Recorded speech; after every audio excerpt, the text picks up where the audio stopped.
Muy buenos días, tengan todos ustedes. Seguimos con el primer Congreso Nacional de Ciencias, Tecnologías para el Desarrollo del Perú, organizado por el Consejo Nacional de Ciencia, Tecnología e Innovación, CONCITEC, junto con los institutos públicos de investigación. Recordarles que esta sesión está siendo transmitida a través de nuestras redes sociales de CONCITEC, donde también tenemos una gran cantidad de público, en este caso los Viver, que nos están acompañando y a los cuales también les mandamos un saludo desde aquí y agradecemos por seguir esta transmisión. Y recordarles también que las redes sociales de CONCITEC tienen un gran alcance precisamente en nuestro público objetivo, ya sea investigadores y también público en general. En esta segunda parte de la jornada de la mañana no quisiera iniciar sin expresar un saludo muy fraternal, pues su presencia aquí resume el compromiso que tienen con no solamente la ciencia y tecnología en la innovación, sino también con el apoyo a sus investigadores. Me refiero a los vicerrectores de investigación del Antenor Orrego, de la Universidad Emilio Valdizán, y también que recientemente se ha incorporado al grupo de asistentes la Universidad César Vallejo. Les agradecemos sobremanera su presencia aquí y reiteramos que sin la academia, que es una de las partes fundamentales de este trinomio, academia, industria, gobierno o Estado, esto no podría ser posible y nuevamente su presencia aquí es bastante importante. Bien, en esta segunda parte, para continuar con las exposiciones, los dejamos con el ingeniero César Osorio, que va a presentar precisamente ya al expositor que continúa. Gracias.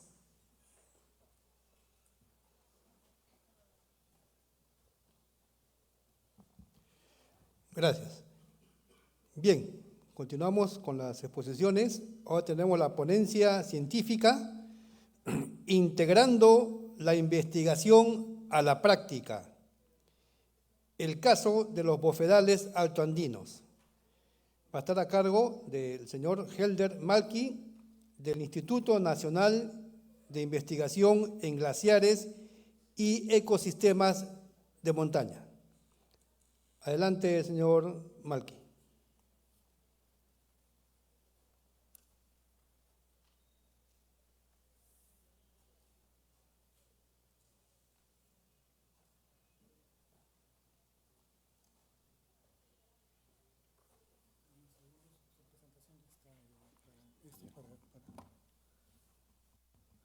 Por favor, abre el micro 1.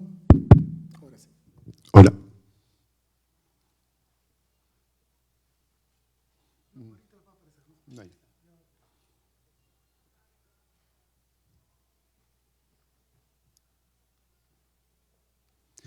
Bueno, muy buenos días con todos y todas. Yo soy el ingeniero Helder Malki. En esta oportunidad quiero presentarles, voy a hacer una ponencia respecto a un ecosistema muy importante que tenemos en el Perú y que cumple un rol bastante grande, cumple funciones ecosistémicas muy importantes. Y bueno, a esta ponencia la hemos titulado Integrando la investigación a la práctica, el caso de los bofedales altoandinos. La ponencia básicamente trata de eso, de mostrarles un poco qué es lo que hace el Instituto Nacional de Investigación en Glaciares y Ecosistemas de Montaña sobre este ecosistema, todos los estudios que hemos venido desarrollando desde una escala nacional hasta experiencias a nivel local, a nivel de parcela.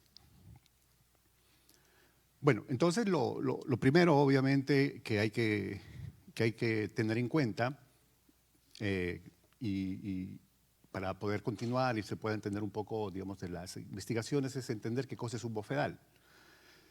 Conceptualmente son ecosistemas que se encuentran sobre los 3.800 metros sobre el nivel del mar.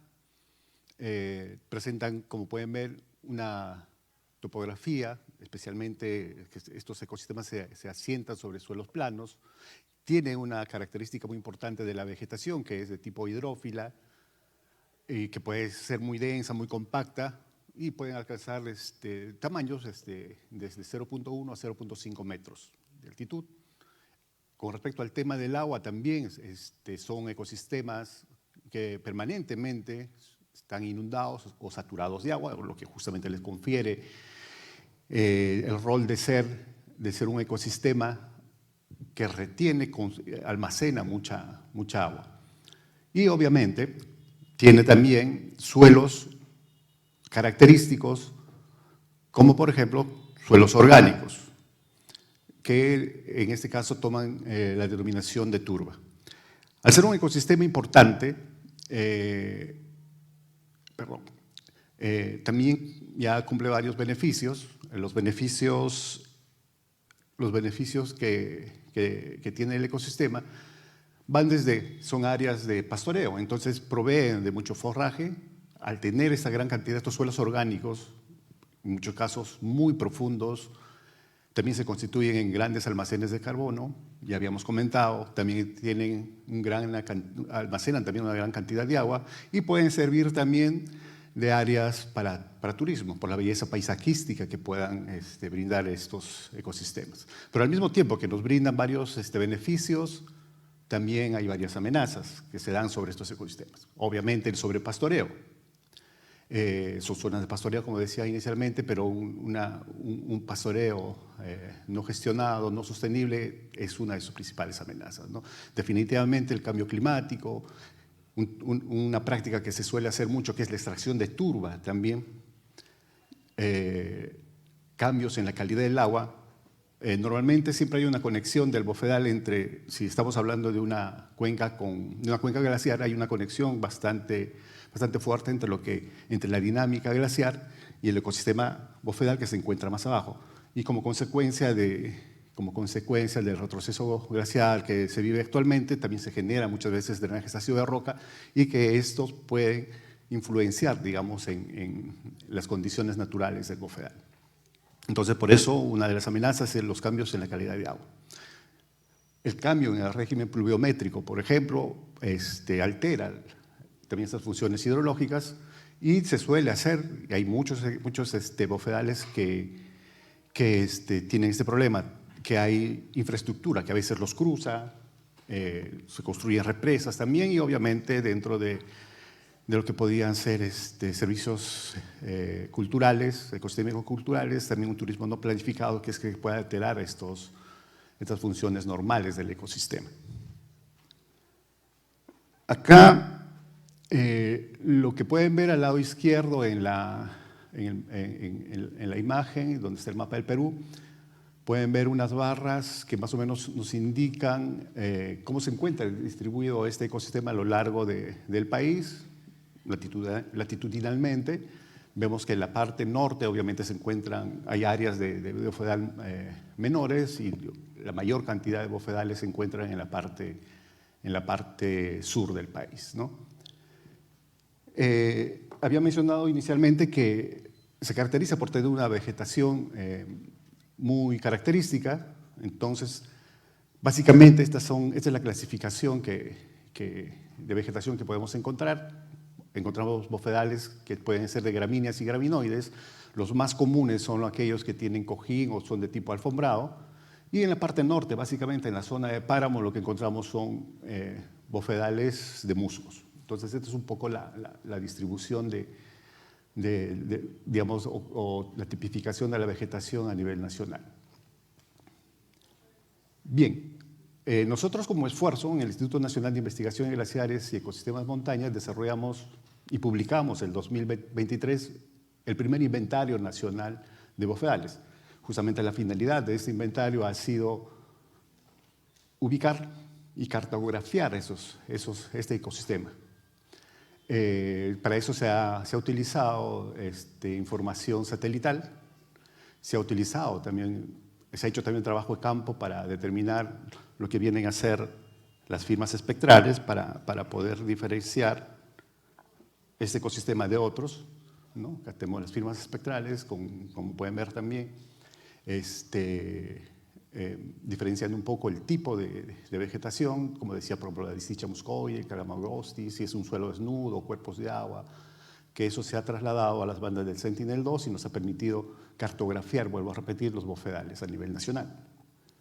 Como consecuencia de ello tenemos algunos resultados importantes de ese primer inventario. Como ya les comentaba inicialmente, la mayor cantidad de bofedales, incluso los bofedales más grandes, se encuentran en la parte sur del país, ¿no? Que representan aproximadamente el 54% de los bofedales del país, es repartido, como pueden ver, entre Puno, Arequipa y Ayacucho, ¿no? Por aquí también podemos ver algunos datos importantes, ¿no? Aquí, por ejemplo, el 7% de bofedales se encuentran más o menos en áreas naturales protegidas. El 22% de los bofedales se encuentran en comunidades campesinas, y un tema bastante importante a tener en cuenta que muchos de estos bofedales se encuentran, si los proponemos con el catastro minero, se encuentran el 41% en zonas de concesiones mineras, ¿no? Son datos importantes que, vuelvo a repetir, nosotros hemos obtenido a partir de ese primer inventario nacional de bofedales.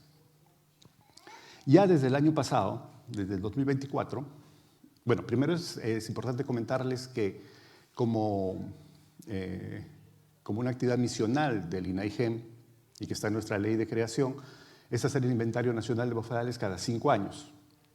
Estos son resultados resumidos que les presento del primer inventario. Ya desde el año pasado nosotros hemos comenzado a trabajar el segundo inventario nacional de bofedales, que debemos estar publicándolo a finales del 2027. Ya, pero al ser un inventario a nivel nacional requiere un trabajo muy arduo, obviamente, tanto desde el punto de vista de teledetección como obviamente el trabajo de campo. Pero aquí lo que hemos empezado a trabajar es en que este segundo inventario pueda tener un poco más de información. ¿En qué sentido? Más información que el primer inventario. Poder diferenciar entre aquellos bofedales y aquellos bofedales que son turberas. Entonces, ahí hemos trabajado, estamos trabajando, también haciendo extracción, por ejemplo, de turba, haciendo análisis de laboratorio, para ver qué bofedales tienen esta función o pueden ser calificados como turberas. Y digamos, un criterio bastante sencillo y que nos dice la literatura es de que si la turba que se encuentra en el bofedal tiene, digamos, como mínimo un 12% de carbono o un 20% de materia orgánica, ya se puede considerar como turba. Obviamente hemos encontrado en estos trabajos que hemos realizado valores mucho más altos que esto, ¿no? Digamos, esos son como los límites más, los límites menores, vamos a decirlo así. Entonces, lo que pueden ver acá en la diapositiva es un poco la metodología que venimos trabajando, que se diferencia y se han hecho algunos ajustes respecto a la metodología del primer inventario nacional de bofedales. Se han introducido ajustes que nosotros le llamamos de hiperparámetros, donde, bueno, acá pueden ver ustedes todos los parámetros que se han utilizado o se están utilizando para hacer este segundo inventario, como por ejemplo variables predictores que incorporan índices de vegetación, métricas de retrodispersión polar y métrica, porque también se utiliza imágenes activas como el Sentinel-1 y el ALOS Pulsar, también variables morfométricas como la pendiente, la orientación, la elevación y el índice de posición topográfica, que son variables que nos permiten, mediante este algoritmo de Random Forest, vinculado a inteligencia artificial, ajustar, digamos, estos parámetros y tener finalmente un mapa de turberas y de bofedales que son turberas. Ya como el año pasado, como experiencia piloto, hemos trabajado, o sea, esta metodología, vamos a decirle, renovada, la hemos trabajado en el departamento de Ancash. Ahí hemos determinado, por ejemplo, un área de bofedales y bofedales que son turberas, aproximadamente 47.000 hectáreas. Y obviamente nos ha dado muy buenos resultados, al menos en Ancash, y las estadísticas de desempeño, como pueden ver, son bastante altas. O sea, quiere decir que la discriminación de este ecosistema de otros es bastante buena. Y es fácilmente notar en estas imágenes que ustedes pueden ver aquí, ¿no? El vector o la línea que está de color verde se ajusta, como pueden ver en muchos de los casos, de manera perfecta sobre los bofedales y que han sido observados mediante imágenes de alta resolución, ¿no? Hay un ajuste bastante bueno. Entonces, esa es con la metodología, esa es una innovación importante que hemos desarrollado y estamos trabajando actualmente en este mismo cartografiado, ya este año, en 2025. Hemos trabajado en el departamento de Huánuco, de Pasco y parte de Junín también.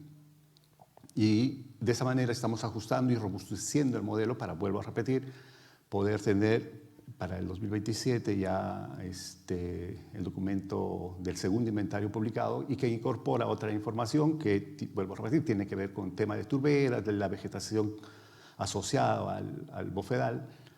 Y estamos viendo incorporar también algo que tenga que ver con el estado de conservación o deterioro que pueda tener el bofedal. Entonces, el inventario se constituye en un instrumento técnico importante para la gestión y el manejo sostenible de estos ecosistemas. Eso es como que la visión, digamos, nacional, que es saber qué es lo que tenemos y dónde tenemos este ecosistema. Pero a nivel local también esta información se ha integrado, digamos, de alguna manera, a través de trabajos ya muy puntuales, ya sobre bofedales en particular. Siguiendo la lógica que nosotros podemos ver aquí, un poco los estudios que tenemos localizados parten de, primero, entender esos procesos, los procesos naturales que ocurren en el ecosistema, luego evaluar los impactos y cambios que pudieran darse sobre el ecosistema, pero la investigación debe recaer sobre algo mucho más práctico y eso nos va a permitir, nos está permitiendo, ya es a donde vamos a apuntar y que es el objetivo final, que nos permita de todos estos trabajos proponer lineamientos, ver cómo se interviene sobre el ecosistema, su conservación, su recuperación y la gestión sostenible en realidad de este ecosistema, ¿no? Entonces esta es un poco la lógica y obviamente eso tiene una escala espacial y una escala temporal, porque obviamente la escala, por ejemplo, espacial, el comportamiento de un bofedal en Ancash no es el mismo que, por ejemplo, tenemos en Cusco, entonces eso implica hacer estudios en ambos lugares y poder hacer comparaciones y ver también algunas similitudes que pudiera haber, ¿no? Y el monitoreo, obviamente, que es importante, que está asociado a la escala temporal, porque hay que tomar datos de distintas fechas, de periodos húmedos, secos, medir, por ejemplo, variables meteorológicas que se puedan relacionar con digamos, el funcionamiento del bofedal.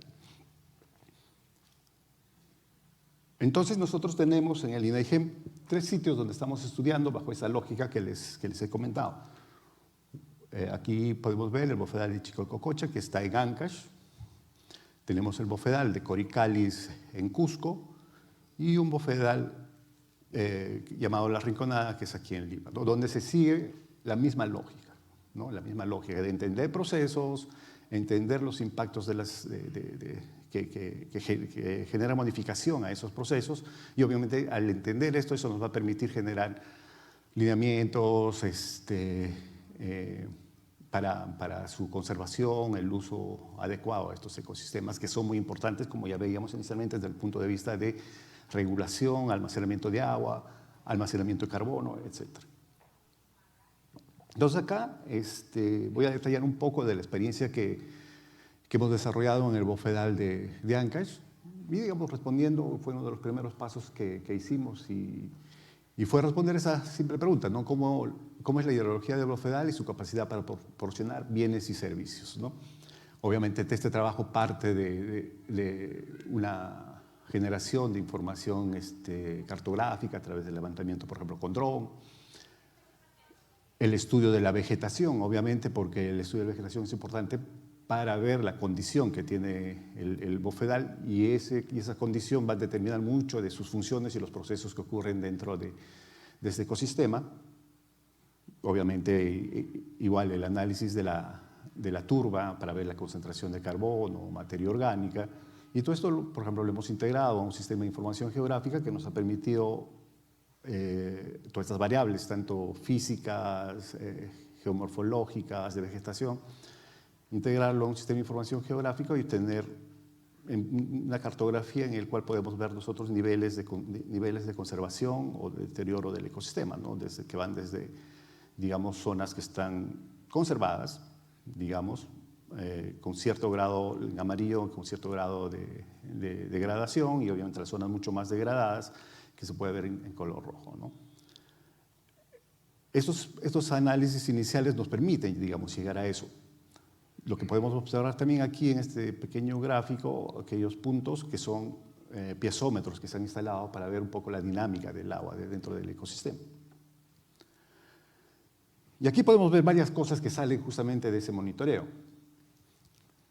Una de las cosas resaltantes es de que, obviamente, estos ecosistemas son muy dependientes del régimen pluviométrico, ¿no? El nivel freático sube y baja en función de la precipitación. Aquí también podemos ver, y no todos son iguales en ese comportamiento, porque, por ejemplo, aquí podemos ver una comparación entre lo que es el bofedal de Pastorurios en Ancash con el Coricalis en Cusco, respecto a las variaciones, digamos, de los niveles diarios de los niveles piezométricos, y vemos que, por ejemplo, mucha mayor dinámica en ese sentido tiene, por ejemplo, el bofedal de Pastoruri, ¿no?, que el de Cusco. Obviamente eso también se debe a que los ingresos y el sistema se funciona de manera distinta. Por ejemplo, en el caso de Coricalis, tiene influencia glaciar, o sea, recibe agua del glaciar, mientras que, por ejemplo, el de Pastoruri solamente de las precipitaciones, y eso confiere digamos, ciertas diferencias que son importantes de tenerlas mapeadas. Luego también sobre estos ecosistemas es importante, o lo que hemos trabajado ha sido el tema de restauración ecológica. Obviamente la idea de la restauración ecológica es ver la efectividad de ciertas técnicas de restauración sobre el bofedal y sobre las zonas, obviamente, que están degradadas. Entonces, estamos trabajando ya también desde el año pasado, por ejemplo, digamos como un tratamiento de la restauración pasiva, que es el cercado más redistribución del agua, con diques construidos de madera, o sea, llevar el agua a esas zonas degradadas. También la restauración activa, que tiene que ver con el cercado y redistribución de agua, y el traslado de champas, de algunas champas que se encuentran, por ejemplo, en este caso en particular, que se encontraban cerca de la carretera, se han podido coger y se han llevado a las zonas degradadas y han tenido una respuesta bastante interesante que acá les puedo contar. Entonces, aquí también tenemos, ¿no?, sobre una zona donde ya nosotros tenemos alto grado de degradación, porque ya hay otra vegetación que no se asocia al bofedal. Se ha hecho el traslado de la champa, se ha plantado en esas zonas y, bueno, del seguimiento hemos visto que el 94% tiene una supervivencia del 94%. También un tema importante es ver, digamos, una de las funcionalidades del ecosistema, si este ecosistema o si el bofedal emite o más bien captura carbono, haciendo lo que hemos comenzado también con este trabajo, de lo que se llama el intercambio neto del ecosistema, ¿no?, que tanto hay en este balance entre emisión y captura de carbono, con un equipo que nos permite hacer ese trabajo, que mide CO2, las emisiones de CO2, metano y también de vapor de agua.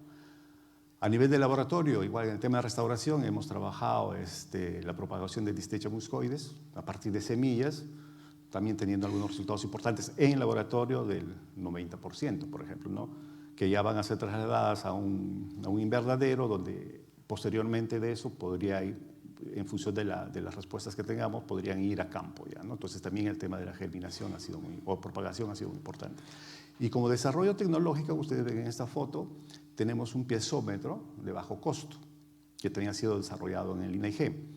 Esto está ahorita en un proceso de calibración, y esto es muy importante porque una vez calibrado este equipo, vuelvo a repetir, el costo de su fabricación es muy bajo, va a permitir ampliar, digamos, más zonas de monitoreo del flujo del agua y obviamente de los niveles freáticos que se tienen, ¿no?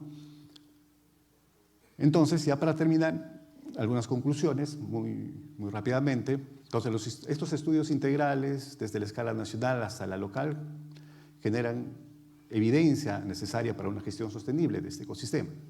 En este caso, partiendo de lo que ha sido el Inventario Nacional de Bofedales, que proporciona esa base cartográfica robusta, y obviamente estos estudios localizados que permiten comprender esa dinámica a nivel de sitio. Entonces, esta articulación, que podríamos llamarla multiescolar, convierte la información en un insumo estratégico para la gestión sostenible de este ecosistema y también para la toma de decisiones respecto a esto, ¿no? En términos ya más particulares, la restauración ecológica que está sustentada en conocimiento científico, es esencial para mantener los servicios ecosistémicos de los bofedales, lo cual permite consolidar un enfoque de manejo adaptativo, ¿no?, para guiar, orientar las acciones de conservación y mejorar la respuesta del ecosistema. Y vuelvo a repetir, la toma de decisiones también respecto a este importante ecosistema que tenemos a nivel nacional. He sido muy rápido en la exposición por el tiempo, pero ustedes pueden tener acá o tienen acá el QR que les va a llevar al repositorio institucional del INAIGEM. Ahí van a encontrar obviamente estudios y la información más detallada respecto a lo que yo les he presentado hoy día, y también otro tipo de trabajos que venimos realizando en el INAIGEM, que tiene que ver con glaciares y otros más que también se están haciendo a nivel de ecosistemas y riesgos, etc. Entonces les invito a participar, a ir a nuestro repositorio. También estamos en un stand aquí afuera, también les invitamos a participar ahí para explicarles algunas cosas más que venimos desarrollando en el marco de nuestras funciones. Y bueno, muchas gracias. Agradecemos sobremanera al doctor Helder Malki del Instituto Nacional de Investigación de Glaciares y Ecosistemas de Montaña, INAIGEM, por esta importante exposición acerca de los bofedales, que para los que alguna vez hemos trabajado en el Ministerio de Agricultura sabemos que es importantísimo para mantener el ecosistema, pero también para las épocas de sequía, que los pobladores o los agricultores de la zona puedan aprovecharlo justamente en esas épocas de baja presencia de agua. Bien, entonces continuamos con la siguiente ponencia científica a cargo del señor Luis Gigliardi del Instituto de Investigaciones de la Amazonía Peruana, quien va a dictar el tema Diversidad acústica de grilloidea en bosques de tierra firme, un aporte desde el Centro de Investigaciones Alpaguayo, Loreto. Adelante, por favor.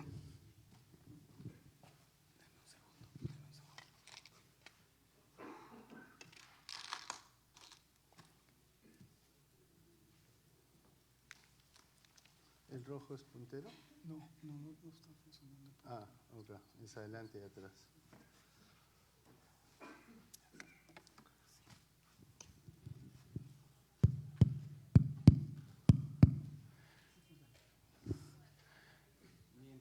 Mientras esperamos, buenos días con todos. Soy Giuseppe Gagliardi Urrutia, del Instituto de Investigaciones de la Amazonía Peruana. Dirijo un proyecto de monitoreo acústico pasivo y estamos intentando caracterizar y evaluar impactos antrópicos sobre ecosistemas amazónicos. Hemos comenzado hace 3 años un piloto, hace 2 años con una evaluación más estructurada y sistemática, y hace 1 año con financiamiento de Prociencia justamente estamos ya en la parte más sistemática del proyecto y tenemos ya resultados. Lo que les voy a presentar es parte de los resultados de todo ese proyecto de impactos antrópicos, la parte de una partecita del proyecto que es la construcción de una biblioteca acústica, y para ello necesitamos saber cuál es la diversidad acústica de grilloidea en los bosques de tierra firme, en este caso de Alpaguayo Millana, pero estamos haciéndolo en diversos sitios de Loreto en este caso, y el próximo año vamos a trabajar en Madre de Dios y Tingo María también, y en Loreto. Entonces estamos ampliando. La idea es tratar de también caracterizar cuál es el paisaje acústico amazónico de diversos bosques. Entonces, todo esto con diferentes fuentes de financiamiento, tanto del MINAN a través del presupuesto institucional y de fuentes de financiamiento concursables. Entonces, esto es parte de la tesis de pregrado de Yesca Meléndez, que es la que está de primera autora, junto con la colaboración de Carol Sánchez de la Universidad Nacional de la Amazonía Peruana, docente, y yo que dirijo el proyecto. Yo soy herpetólogo, especialista en anfibios y reptiles. Voy a hablar así, creo que mejor, más lejos. Soy especialista en anfibios y reptiles, pero ahora les voy a hablar de insectos, de grillos. La idea es proveer información base sobre cantos de grilloidea, que es una superfamilia de grillos. Ampliar el conocimiento de grillos que emiten sonido audible, porque existe un grupo de grillos, las langostas, que emiten ultrasonido, que eso todavía no estamos trabajando, pero sí estamos trabajando, por ejemplo, con una biblioteca acústica de murciélagos que emiten sonidos en ultrasonido, y además de ello estamos haciendo grabaciones de ejemplares en túneles de vuelo que hemos construido y diseñado basado en una experiencia previa de un investigador de Cusco. Entonces, para ello, queremos ampliar el conocimiento de la descripción de cantos. Sabemos que hay menos de 5 especies descritas los cantos, de especies amazónicas, de todas las múltiples especies que hay. Además de ello, es desconocida la diversidad de grillos existentes en Amazonía, faltan describir muchísimas. Contribuir al monitoreo automatizado con la creación de bibliotecas acústicas que nos permitan después utilizar como base para utilizar algoritmos de identificación a través de inteligencia artificial que estamos desarrollando a la par, es parte del proyecto, y la estimación de densidades, distribución de especies y evaluación de hábitats y el estado de conservación de los bosques basado en la presencia o ausencia de estas especies. Esclarecer también la cripticidad de especies, esa diversidad críptica, identificación taxonómica, diferenciación de especies dentro de Ortóptera. ¿Se escucha bien? Siento que sube y baja la intensidad del sonido, ¿no? Y entender el uso del hábitat y el impacto antropogénico, que es el objetivo principal del proyecto grande, de cómo afectan las actividades humanas sobre los bosques amazónicos. Nuestra área de estudio para esto es el Centro de Investigaciones Alpahuayo, que es una estación biológica del Instituto de Investigaciones de la Amazonía Peruana, a 26 kilómetros de la ciudad de Iquitos, dentro de la Reserva Nacional Alpahuayo-Millana, que es una área natural protegida que uno de sus objetivos de conservación principal es la conservación de bosques de arena blanca, que son bosques bastante peculiares y extremadamente pobres y frágiles. Para poder capturar las especies de grillos, se hace una búsqueda auditiva y visual, se identifica dónde vocalizan, se trata de observar, nos acercamos alrededor de 1 metro del ejemplar que esté vocalizando y lo grabamos. Lo colectamos, si es que logramos, es muy difícil, en casi 1 año y medio que hemos estado intentando grabar grillos, que tenemos alrededor de más de 20 especies, es bastante bajo la cantidad de ejemplares que podemos colectar en un día y de grabar. Y después esos ejemplares han sido preservados en alcohol, algunos de ellos tomamos una muestra que va a un criovial para estudios moleculares posteriores para que ayuden en la identificación taxonómica y las relaciones filogenéticas. Hacemos ese proceso de identificación con estéreo usando claves especializadas. La más adecuada para el caso amazónico es este libro Insectos de Brasil. Y para los análisis acústicos los hacemos utilizando un programa que es Raven y tomamos datos acústicos de frecuencia de pico, frecuencia alta, baja, el ancho de banda y la duración del canto, que son las variables estándares para caracterizar un canto. Y además de eso, con algunos paquetes de R, hacemos la caracterización del espectrograma y el oscilograma, generamos una imagen de él.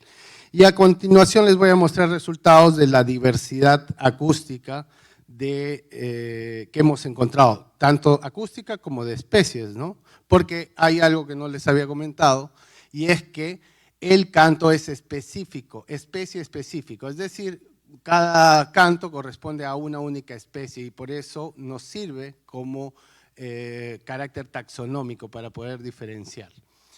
Acá tenemos a Ectecus, la mayoría son SPs porque la mayoría no son descritas y son nuevas para la ciencia. Tenemos un canto en forma de trill y acá un canto de Neoptera, que es un canto en forma de trino, de chirrido, perdón, ¿no? Tenemos acá un grígine, una especie 1, una especie 2, como pueden ver el sonido es continuo todo el tiempo de grabación, es un sonido muy continuo, mientras que la otra especie es un canto mucho más pulsado. Entonces hay variación dentro de un mismo grupo, ¿no? Dentro de un mismo género, por ejemplo. Acá tenemos Lerneca y Nemovine, que son dos de las especies más comunes que hemos encontrado durante las evaluaciones, y pueden ver que el espectrograma y el oscilograma son totalmente diferentes. Cada uno es bastante peculiar. Y acá, por ejemplo, tenemos cantos un poco más similares. Sin embargo, si se dan cuenta, uno tiene los pulsos mucho más frecuentes, mientras que el otro es un poco más pausado. Tenemos acá algunas especies que hemos podido grabar, pero que no hemos podido capturar ni fotografiar, que es el caso, que no hay un ejemplar voucher, un ejemplar testigo, solo tenemos la grabación. Y tenemos esta zonoespecie, en ese caso que no podemos identificar, las llamamos zonoespecies. Zonoespecie 1, zonoespecie 2, es un sonido bastante continuo. Acá la zonoespecie 3, que es un poco más pausada, y la zonoespecie 4, que también es pausada, pero es mucho más ancho, mucho más largo el canto. Y así continuamos, tenemos muchas más especies. Todas estas están siendo incorporadas en la biblioteca acústica, que consta generalmente cuando hay a disposición una fotografía del ejemplar, el oscilograma, espectrograma y las características acústicas de la grabación descritas textualmente.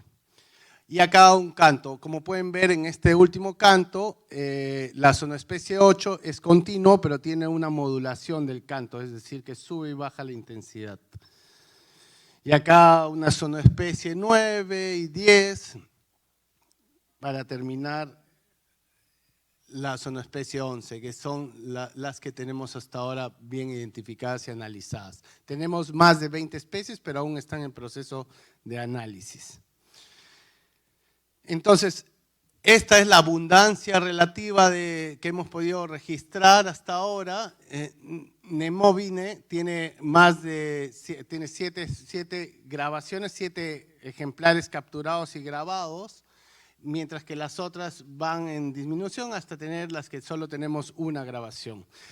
Lo que indica, o sea, normalmente en una biblioteca acústica se espera tener varios individuos grabados para que muestren justamente la variación y se pueda entrenar a los algoritmos de inteligencia artificial en todo el rango de variación. Entonces, por eso es que nosotros continuamos con el trabajo de campo grabando. Justamente hace unos 4 días volví de campo de hacer este trabajo. Y acá es una muestra en la que se ve un diagrama de dispersión entre la frecuencia pico en kilohercios representado y el ancho de banda, basados en las 3 familias de esta superfamilia.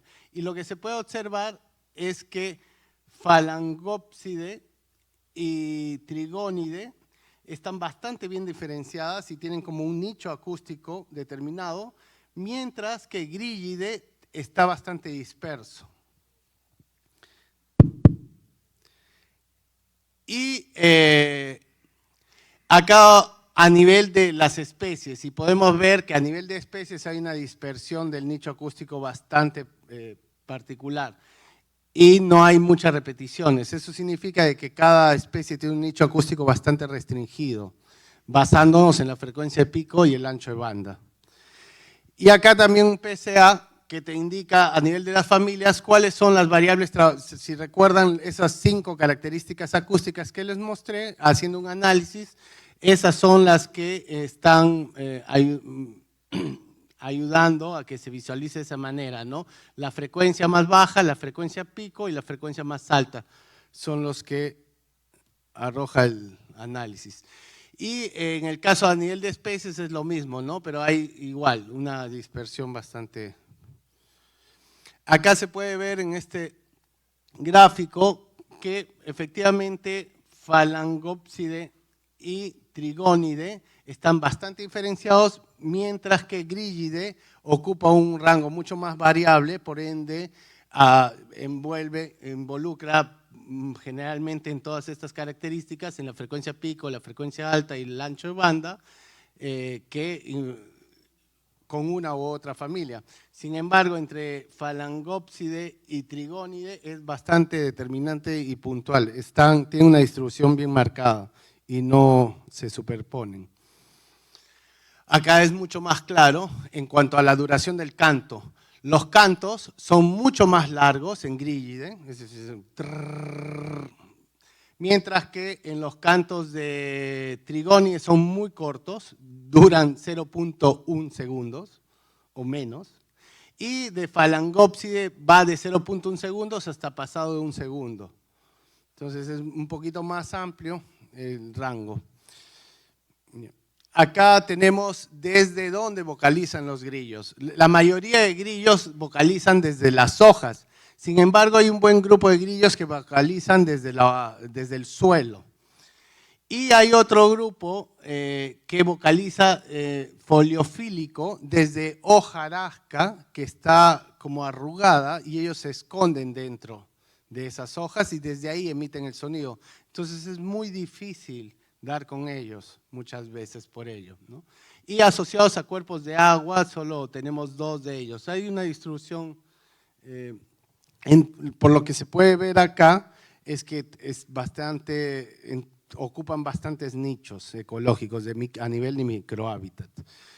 Como conclusiones, las familias muestran nichos acústicos marcados. Trigónide presenta sus frecuencias pico elevadas, Phalangopside presenta ancho de banda relativamente amplias y Grillide posee la mayor variabilidad en todos los parámetros que hemos analizado. A nivel de especies, la diversidad acústica es amplia. Algunas especies ocupan rasgos similares, mientras que otras se sitúan en valores poco comunes de frecuencia. Va desde 0.5 kHz hasta 2.5 kHz, más o menos la mayoría de cantos. Esta heterogeneidad sugiere que dentro de un mismo hábitat coexisten múltiples estrategias de comunicación, probablemente como un mecanismo para reducir el solapamiento, ¿no? Y mejorar el éxito reproductivo. El canto se utiliza para cópula principalmente. Los hábitats predominantes, foliazo y epígeo, se asocian con patrones acústicos variados, lo que sugiere que la estructura del microhábitat influye en cómo las especies se distribuyen y separan sus señales acústicas. También el nicho que ocupan a nivel de la estructura del perfil del bosque, desde el suelo hacia el sotobosque. Teniendo en cuenta que la limitación que nosotros tenemos es que podemos grabar ejemplares hasta los 3, hasta 4 metros de altura, más allá no podemos inferir nada. Entonces es en ese rango, es a nivel del sotobosque y el suelo. Y nada, muchísimas gracias. Esta investigación es parte de financiamiento de Prociencia con ese número de contrato. Le agradecemos bastante a nuestro investigador del Instituto de Investigación de la Amazonía Peruana por esta interesante exposición y cómo están precisamente preservando el hábitat en la Amazonía, ¿no? Este es un gran trabajo que está liderando, por cierto, la doctora Carmen García, que hace poco estuvo por acá, precisamente para apoyar también a sus investigadores en este tipo de exposiciones. Bien. Ahora nos toca, perdón un segundo.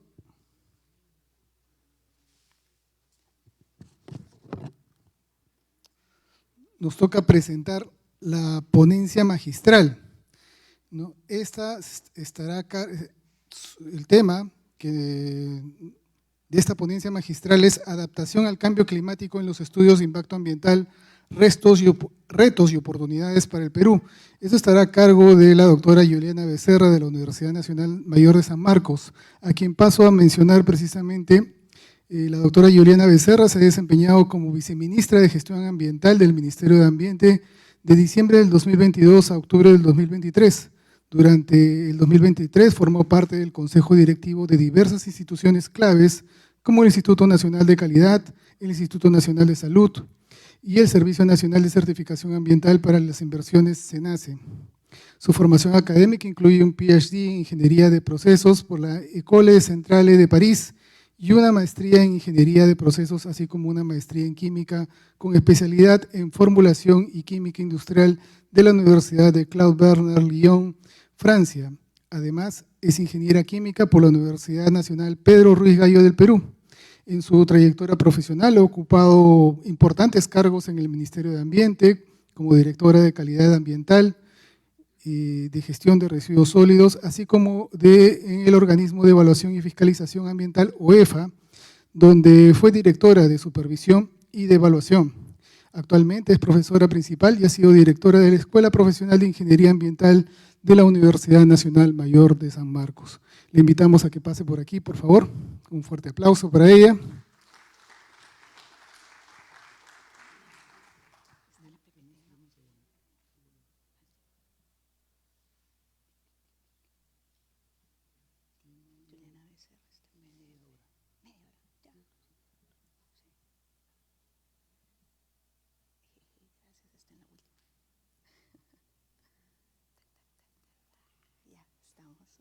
Lo logramos. Gracias. Sí, acá paso. Ya, perfecto. Voy a dejar mi teléfono aquí. Muy buenos días con todos los presentes.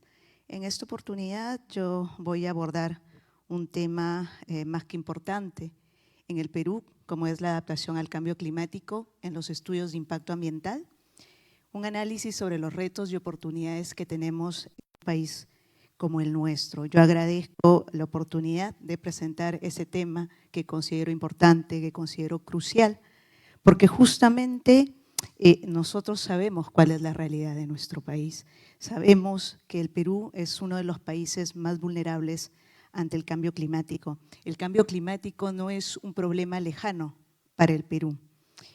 Lo estamos viviendo. Podemos decir que actualmente es nuestra realidad.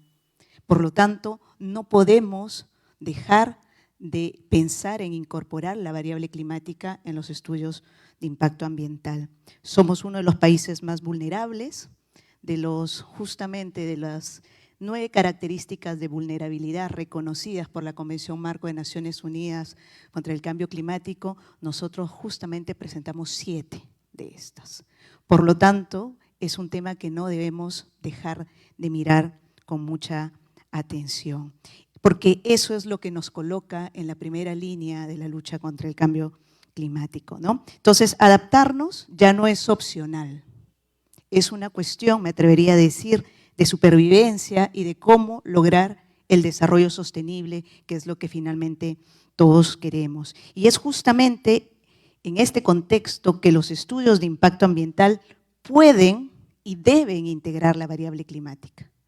Repito, pueden y deben. El tema es que actualmente no lo estamos haciendo aún. Tenemos normas, tenemos políticas, se están dando algunos pasos importantes, pero todavía no hemos logrado integrar el análisis del cambio climático para poder integrar o anticipar riesgos y planificar medidas de adaptación para proteger también a las comunidades y las inversiones y sobre todo el ambiente. Y justamente en esa lógica nosotros tenemos el Sistema de Evaluación de Impacto Ambiental, nuestro CEIA, creado por norma en el año 2001.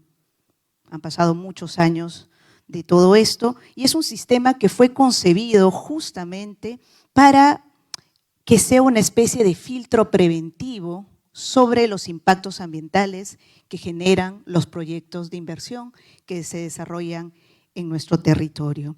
Es una especie de filtro que justamente ningún proyecto de inversión que genere impactos significativos debe ser aprobado sin pasar por este análisis riguroso, por esta evaluación, porque los proyectos tienen que identificar previamente cómo es que van a impactar al ambiente y sobre todo cómo prevenir o cómo mitigar esos daños. Ahora, la lógica preventiva del CEIA debe extenderse al cambio climático.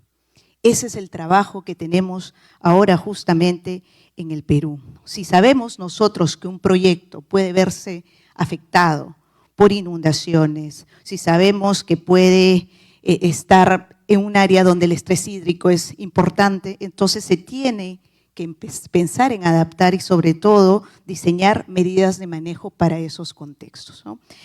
Otros países ya han avanzado en esta lógica de incorporar la variable climática. La Unión Europea, por ejemplo, ya nos dice que esto es obligatorio para cada estudio de impacto ambiental.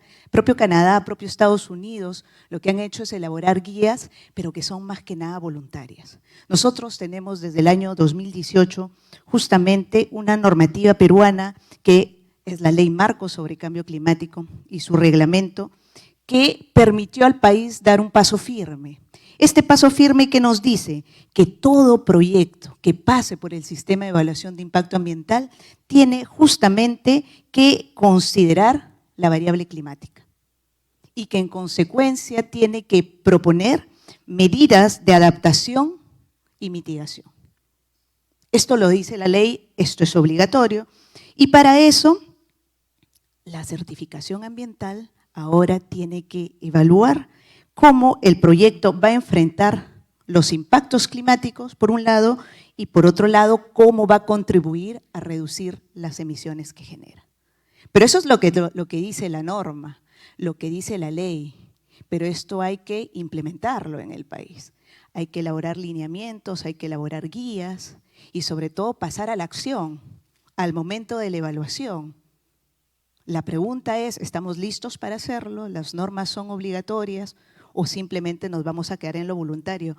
La ley marco nos dice que esto es obligatorio y le da el mandato a las autoridades para que justamente desarrollen todos los instrumentos que permitan implementar esto en los estudios de impacto ambiental. Entonces, es una obligación legal que alinea justamente nuestra política ambiental con la política climática nacional y con los acuerdos o con los compromisos que el Perú ha adoptado en el marco del Acuerdo de París, que está ligado a las condiciones, a las NDCs, ¿no? A las contribuciones nacionalmente determinadas. Ahora, cabe destacar que, cierto, esto es obligatorio, incluso antes de que se aprobara la ley marco, ya habían algunos sectores que empezaban justamente a anticipar esto. El Ministerio de Energía y Minas incluyó algunos temas ligados a cambio climático en sus términos de referencia de los estudios de impacto ambiental para, sobre todo, la línea base y para las estrategias de manejo. Eso fue bien interesante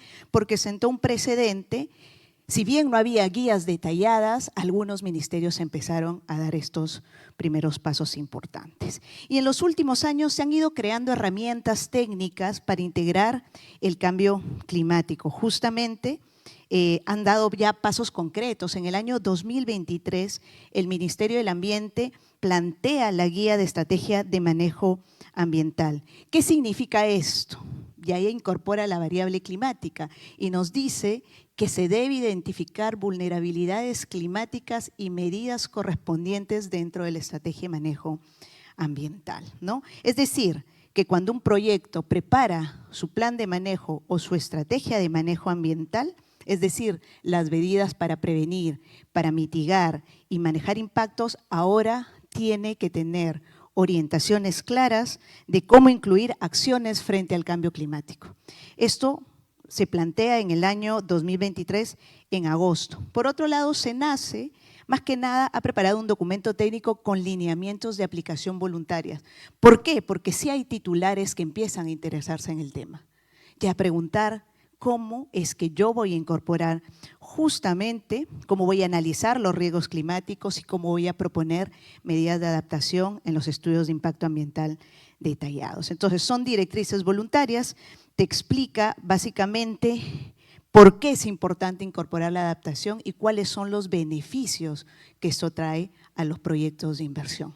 Porque así como hay titulares que dan pasos importantes, hay titulares que no entienden el por qué tenemos que hacer esto, que lo ven más que nada como un costo adicional, lo ven como algo que va a tomar más tiempo, no lo están viendo como una inversión a futuro, no lo están viendo como algo importante para nosotros y sobre todo para el país. Y ese es el gran desafío. Luego hay otras guías sectoriales, el Ministerio de Transportes y Comunicaciones, que también ha desarrollado herramientas para análisis de riesgo climático en proyectos de infraestructura. Entonces, hay pasitos importantes, pero estamos todavía en lo voluntario. No estamos todavía en lo obligatorio, pero es hacia donde vamos.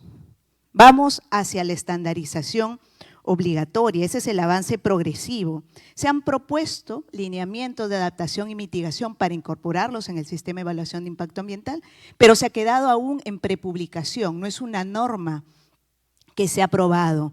Y este proyecto de lineamientos lo que busca es orientar y estandarizar la incorporación del enfoque de cambio climático en todos los estudios de impacto ambiental, ¿no? La parte de adaptación, la gestión de riesgos climáticos y la parte también de la mitigación, ¿no? Entonces, todo esto es algo que está avanzando y hacia la estandarización obligatoria es hacia donde estamos dando. Hay políticas complementarias, pero sobre todo hay una tendencia institucional.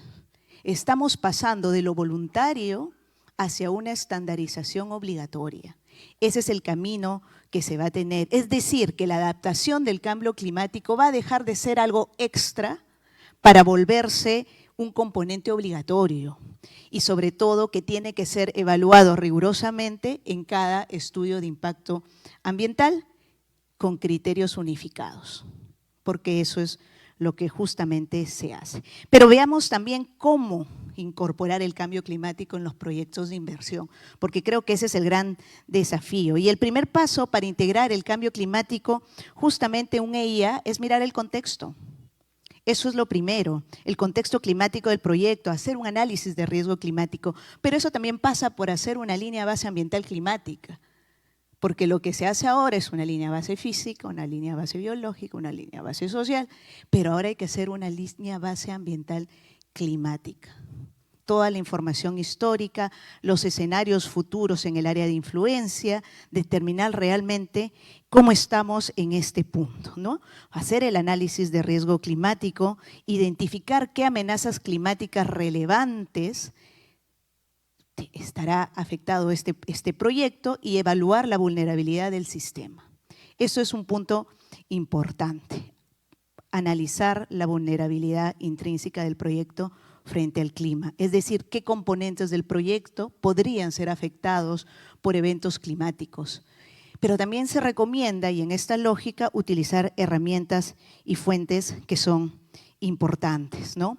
Metodologías estandarizadas, datos de fuentes oficiales, la información que se genera por parte de los institutos públicos de investigación, que es información clave.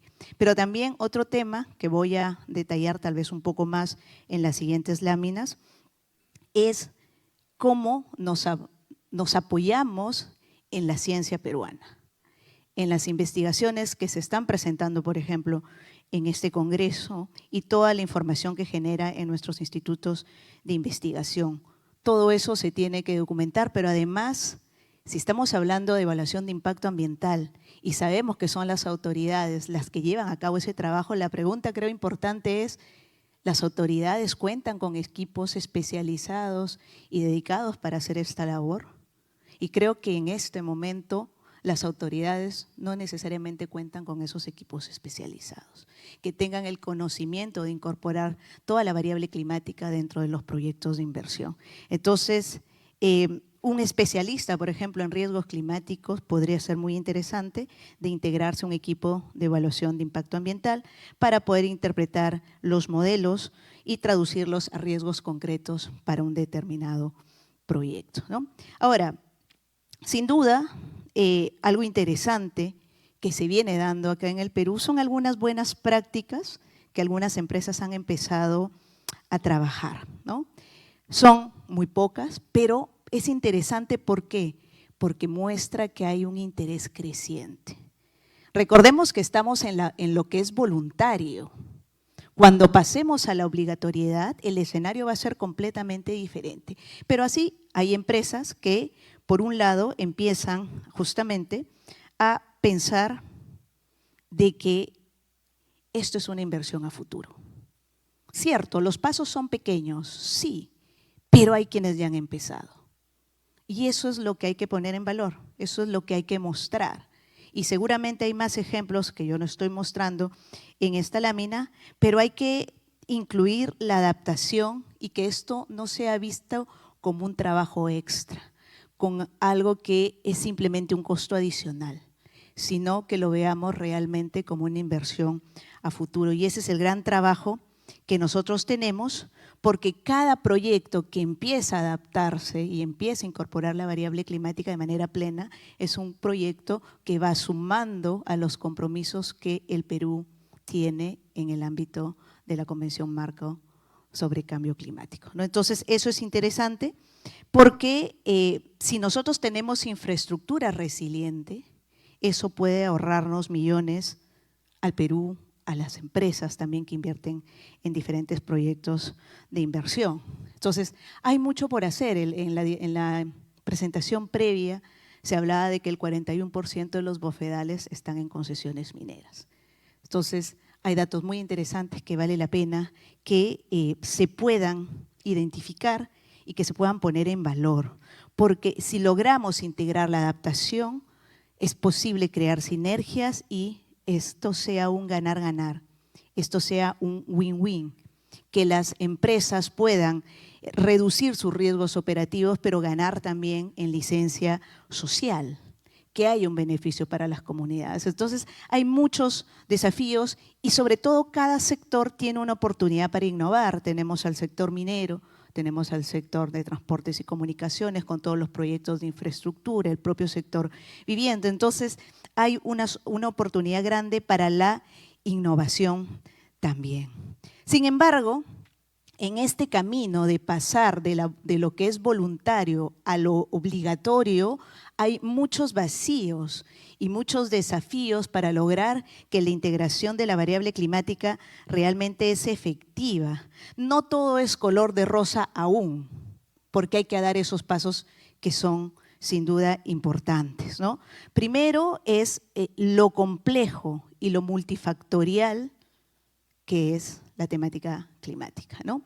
Porque los efectos climáticos son acumulativos y combinados. Entonces tenemos un factor multiplicador de riesgos que es importante tenerlo en cuenta, ¿no? Está el tema de incremento de costos y tiempos. Todo el mundo critica la evaluación de impacto ambiental porque dicen que toma mucho tiempo. Mucho tiempo es lo que siempre se dice, que la evaluación de impacto ambiental traba los proyectos. Pero incluir un análisis climático va a elevar por un lado los costos y por otro lado la duración de la elaboración del estudio de impacto ambiental. Y no solo la elaboración, la evaluación por parte de las autoridades. Entonces ahí también hay un tema que hay que ver porque los titulares muchas veces pueden percibir eso como un costo extra, como un tiempo adicional y que eso puede afectar la viabilidad de los proyectos. Falta internalizar que es una inversión a futuro, ese es un tema importante. Bueno, también siempre es un tema que salta cuando hablamos de políticas públicas, es la falta de mecanismos de coordinación entre sectores, ¿no? Puede ser un vacío en lo que corresponde a la evaluación de riesgo climático. Existen aún retos importantes para compartir la información, para que los evaluadores puedan tener acceso a investigaciones, para que puedan conocer lo que se está haciendo, por ejemplo, en los institutos públicos de investigación. La pregunta es, si SENACE o el Ministerio de Energía y Minas, que requiere información específica sobre el área de influencia de un proyecto, ¿dónde va a ir a buscar esta información? ¿Cómo accede a esta información? Entonces hay algunos vacíos allí en la coordinación, pero también en las brechas de conocimiento y capacidades, porque las entidades que evalúan los estudios de impacto ambiental, las instituciones como las consultoras que elaboran los estudios de impacto ambiental, la pregunta que nos tenemos que hacer allí es si tienen la capacidad técnica y el personal capacitado en temas de cambio climático, porque es un tema muchas veces nuevo para algunos, ¿no? Normalmente para un equipo que elabora un estudio de impacto ambiental tenemos un biólogo, tenemos un ingeniero ambiental, pero ahora tenemos que empezar a incorporar profesionales que conozcan todo lo relacionado al cambio climático, ¿no? Entonces tenemos eso y además el tema de la incertidumbre científica, ¿no? Los escenarios climáticos conllevan incertidumbres importantes. Entonces, a nivel de un proyecto local, muchas veces está esta incertidumbre de saber con certeza cómo van a ser las condiciones a un horizonte de 20, 30, 40 años, ¿no? Entonces, es un reto traducir estos escenarios globales a una escala local, ¿no? Entonces, ¿qué podemos hacer? ¿Cuál es el camino que tenemos que tomar? Necesitamos trabajar en varios frentes, son temas muy complejos dentro de la política pública. Por un lado, la capacitación, que es fundamental.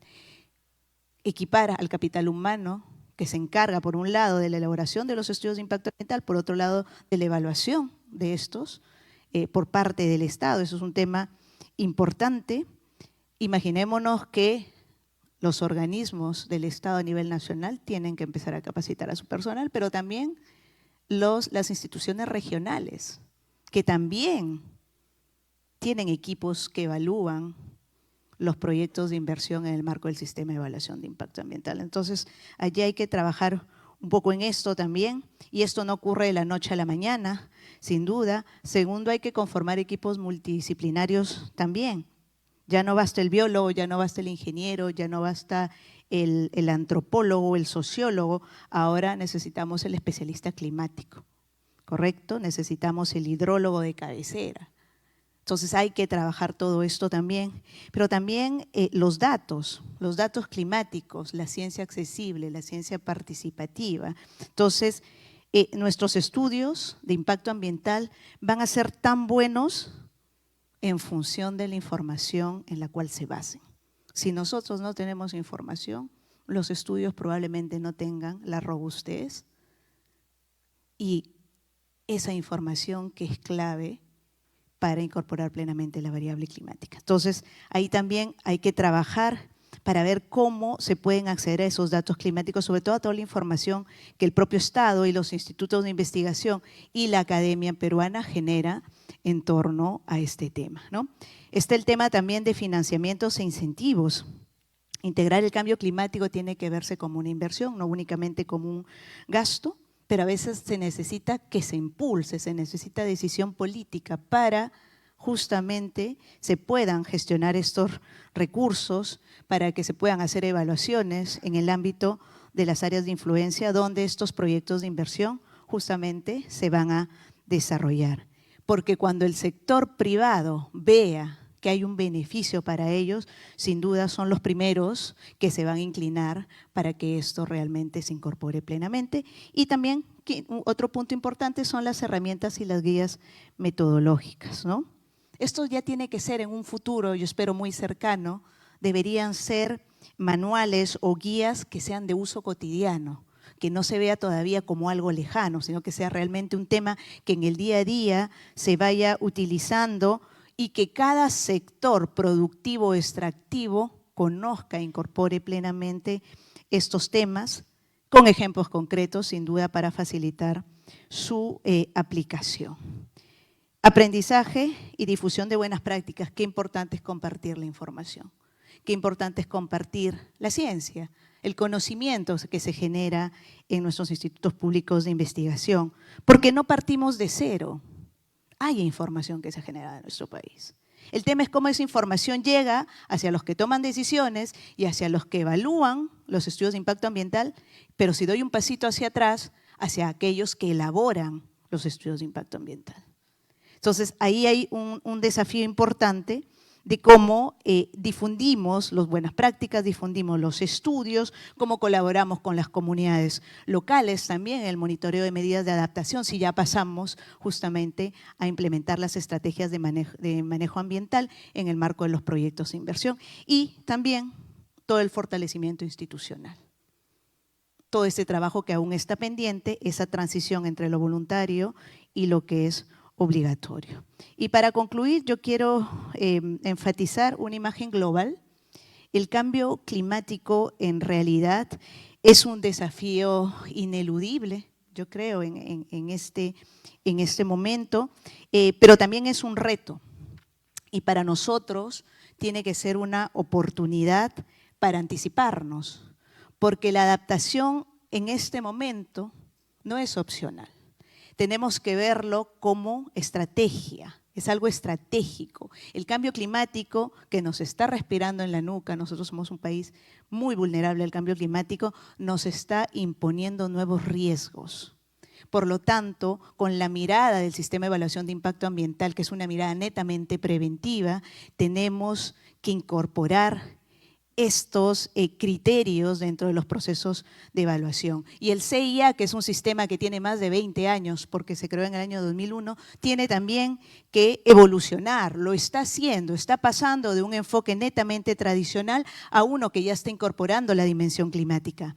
Pero aún nos falta dar pasos concretos, los retos importantes persisten, el tema de costos, el tema de las brechas de conocimiento, el tema de la incertidumbre, pero las oportunidades también pueden superar los desafíos, que es lo que finalmente nosotros queremos, ¿no?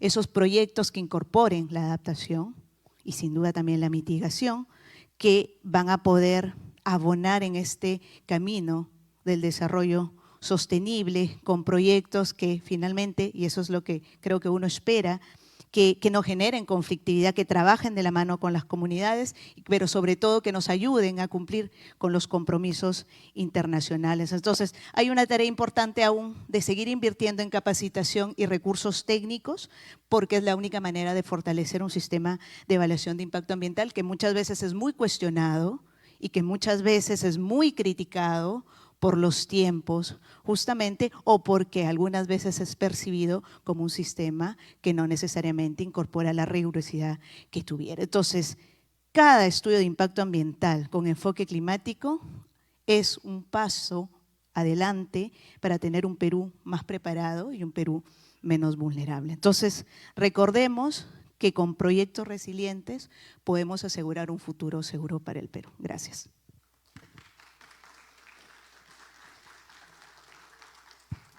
Agradecemos a la doctora por esta magnífica exposición que nos hace reflexionar sobre que ahora en la toma de decisiones tenemos que tener en cuenta siempre el tema del cambio climático. Bien, ahora vamos a un receso. Los invitamos a que puedan ir a los póster y también a la feria que tenemos en la parte posterior y regresamos luego del almuerzo a las 2 de la tarde para reiniciar las exposiciones. Les agradecemos mucho, gracias por estar con nosotros.